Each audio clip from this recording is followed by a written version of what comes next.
suis curé de cette quasi-paroisse dans le quartier Bianda, dans la commune de Mongafula.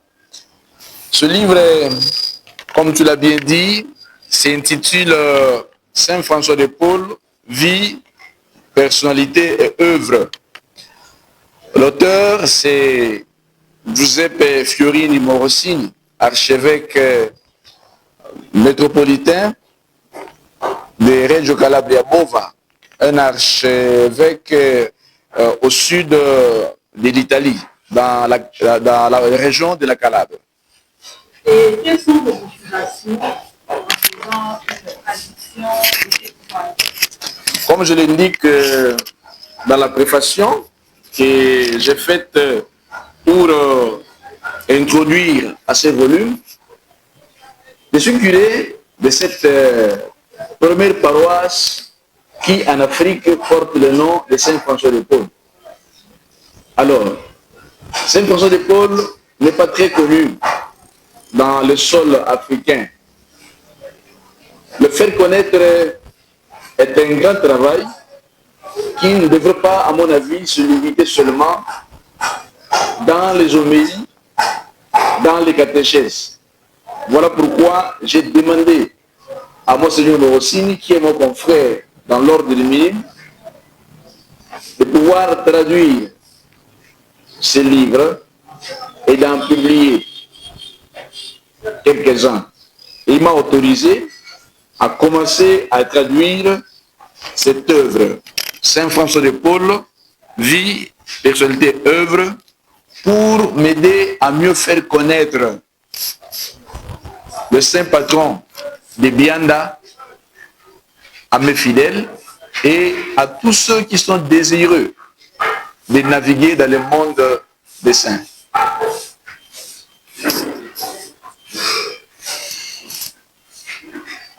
La traduction qu'avez-vous faite est une traduction purement littérale ou bien avez-vous apporté une touche particulière? Madame Nancy, la traduction n'est pas purement littérale. C'est une traduction littéraire parce que j'ai traduit en tant que connaisseur de la langue italienne et de la langue française. Et le gros avantage qui m'a facilité la fluidité dans la traduction, c'est que je suis lecteur de Monseigneur Morosini depuis longtemps. Depuis mon année de noviciat, j'ai lu et relu. Et puis d'une fois aussi, je me suis confronté avec lui sur des questions typiquement spirituelles sur notre identité minime. Voilà les atouts qui ont permis à ce que ma traduction ne soit pas une simple traduction littérale, mais une traduction enrichie par cette préconnaissance sur la figure du fondateur et sur l'expressivité de l'auteur. Et quel est le public cible? Le public cible est avant tout chrétien catholique désireux de connaître la vie des saints qui sont témoins authentiques de l'évangile, mais aussi et surtout les fidèles de ma paroisse, de la paroisse que j'aime bien, de Bianda, pour qu'ils connaissent davantage leur saint patron, pour mieux le prier, pour imiter Jésus-Christ à son enseigne. Et qu'est-ce qui peut attirer les jeunes d'acheter ces livres? Les jeunes ont plus d'une raison d'acheter ce livre. La découverte du monde intérieur de Saint François de Paul nous invite à l'essentiel dans la vie. Le monde nous présente tant de solutions, tant de pistes de réalisation, mais Saint François de Paul, qui dès son jeune âge a parcouru le chemin de l'Évangile, nous exhorte à considérer notre monde intérieur comme un grand trésor qu'il faut guider à la lumière de l'Évangile. Saint François prône dans ce livre pour l'essentiel qui découle de la conversion. Et ceci redore l'image de tout homme et donnerait à tout jeune une forte personnalité. Parce que Saint François, en conclusion, dit que la pénitence et la charité sont la voie pour la plénitude. Donc, les jeunes, grâce à ce livre, apprendront à faire des sacrifices, donc la pénitence, apprendront à se priver des accessoires pour rester figés sur l'essentiel dans leur vie, devenant ainsi des personnes charitables, des personnes capables de construire une société digne de son nom. Le Père Serge Thiéné, considérez-vous que ce travail de traduction comme une pratique intellectuelle ou bien comme une prédication par écrit?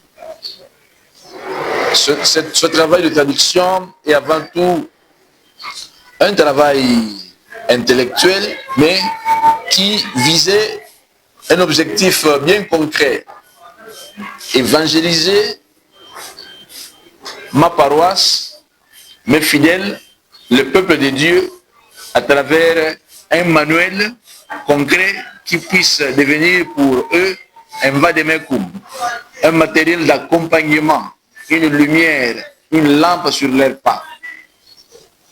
Le livre de Saint François de Paul a été écrit par l'auteur de Desperat Saint-François. Et quel est le message le plus fort de ce livre pour notre société actuelle? Voilà. Ce livre est reproposé aujourd'hui. Il est de grande actualité parce que il libère, comme l'a dit l'auteur le jour du vernissage, notre société congolaise, notre société africaine, de la manière d'approcher au développement. Nous ne devons pas entendre le développement à la manière européenne, car l'Europe s'est enrichie en écrasant l'Afrique et l'Amérique latine. Nous devons nous servir de la mentalité de Saint François de Paul qui, pour faire du bien, a fait pénitence. Pour ne pas écraser les autres, pour écraser soi-même, afin de devenir un don pour l'autre, comme l'a fait le Christ, qui s'est fait crucifier, afin de devenir une source pour toute la société, pour l'univers entier. Voilà l'importance de connaître Saint François. Voilà pourquoi il faut l'aimer, il faut le lire, afin de découvrir un autre horizon, surtout dans notre société qui tend au développement. Choisissons le juste binaire pour que le binaire occidental ne puisse pas déterminer nécessairement notre futur. Et quel pourrait être l'apport de ce livre dans les contextes de notre pays où il y a la guerre dans l'Est? Bien, Madame Nancy, je repropose la même ligne d'onde. Ce livre est un grand atout pour notre société parce que la conversion et la pénitence dont parle Saint François de Paul ne sont nul autre que la clé de voûte pour faire revenir dans le cœur de l'homme la matière grise pour déclencher le développement. L'humilité et la reconnaissance de l'autre, pas comme quelque chose à abattre, mais comme une richesse à considérer pour un épanouissement.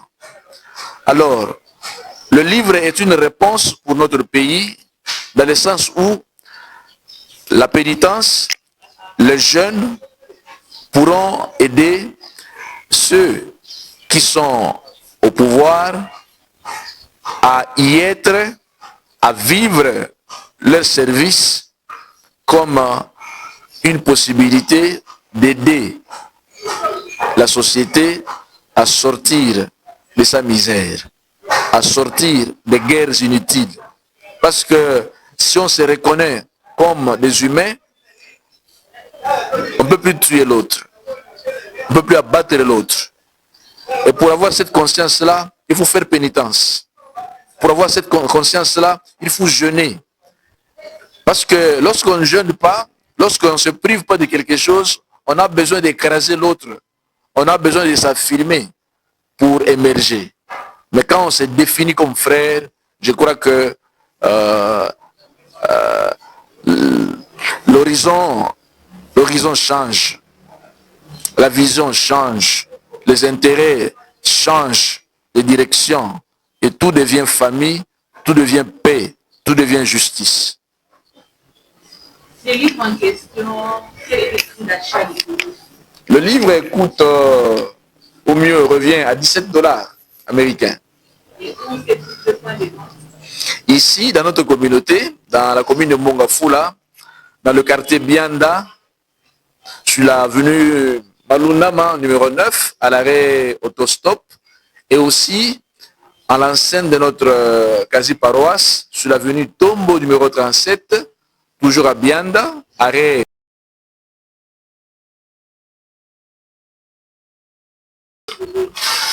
Bien, cette icône représente Saint François sur les eaux du détroit de Messine.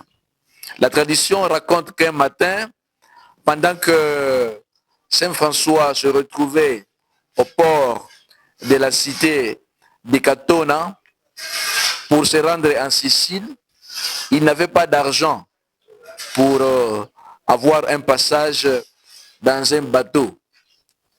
Alors, il va supplier un marin pour lui prêter main forte. Le marin lui dit, si tu n'as pas d'argent, je ne te transporte pas. Alors, le saint va se retirer quelque part et va commencer à prier. Et puis, il va traverser en marchant sur les eaux. Mais les artistes reportent l'image avec un manteau étendu sur les eaux du détroit de Messine qui transporte le saint. Mais la vraie version, c'est que Saint François, au refus de ce marin, a traversé les eaux. Voilà pourquoi il est invoqué comme le patron de tous ceux qui travaillent dans les eaux. J'ai choisi Madame Nancy, la porte de Radio Maria, la porte dans l'univers